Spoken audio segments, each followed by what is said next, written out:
particolare. Negli anni 50 avevamo gli immigrati che erano i metalmezzadri dalle valli veronesi e vicentine.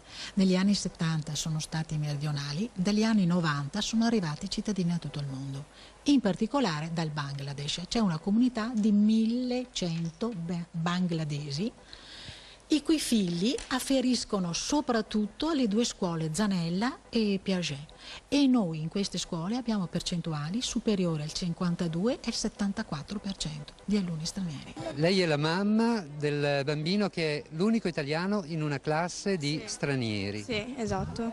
Problemi? Non tanti problemi, però almeno un altro italiano ci vorrebbe, anche per comunicare diversamente, insomma, si capiscono meglio.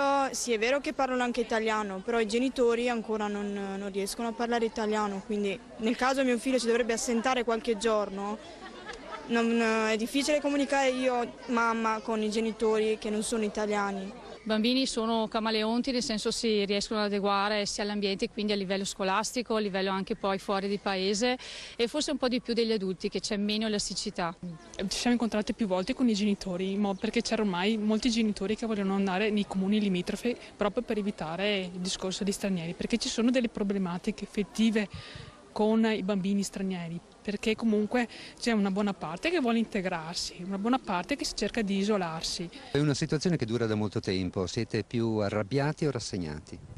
Allora, io direi che una componente che ha ancora voglia di raggiungere degli obiettivi è ancora arrabbiata, altri rassegnati se ne vanno. Ogni anno più o meno la metà dei bambini del mio quartiere va fuori, cioè prende la macchina e si fa 8 anni della vita del proprio bambino su e giù per i paesi.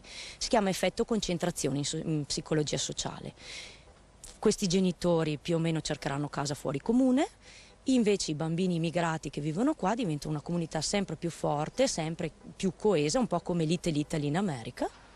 E quindi chiamano ovviamente connazionali, qui si sta bene, i bambini vanno a scuola insieme, mettono il velo, nessuno dice niente, cioè c'è una grossa diversità culturale, che la scuola è l'unico ambiente che può garantire l'incontro di queste culture, ma lo può garantire se ci sono le condizioni minime, non con 1 o 2 o 5 bambini italiani. Ci vorrebbe più supporto agli insegnanti, quindi più insegnanti, più investimenti in questo tipo di, chiamiamolo, integrazione, che è effettivamente lasciata e abbandonata dal punto di vista pratico a quello che è la scuola. I problemi concreti che un'amministrazione si trova ad affrontare in una situazione di questo tipo, quali sono?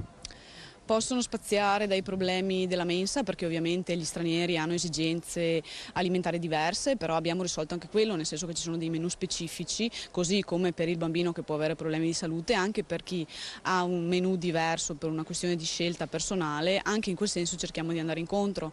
Ci possono essere problemi di trasporto, quindi lo spostamento da una parte all'altra, cerchiamo di dare il massimo delle agevolazioni anche per favorire eventualmente una mobilità da una scuola all'altra.